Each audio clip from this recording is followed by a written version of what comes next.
Good day, everyone, and welcome to another edition of Finding the Area of the Parallelogram Shown Below. That's this guy right here. Now, you may or may not have noticed, but it's also been rotated a little bit, so it looks different than what we're used to seeing.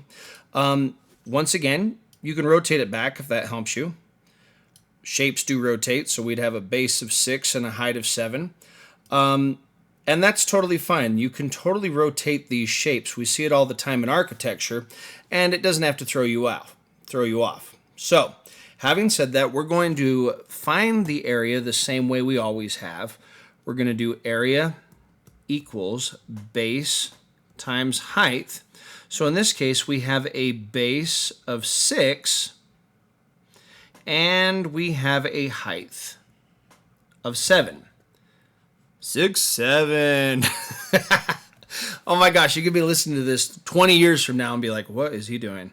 So 6 times 7 is 42. So area equals 42 inches squared. So we're just doing base times height like we always do. Anyways, hope that was helpful.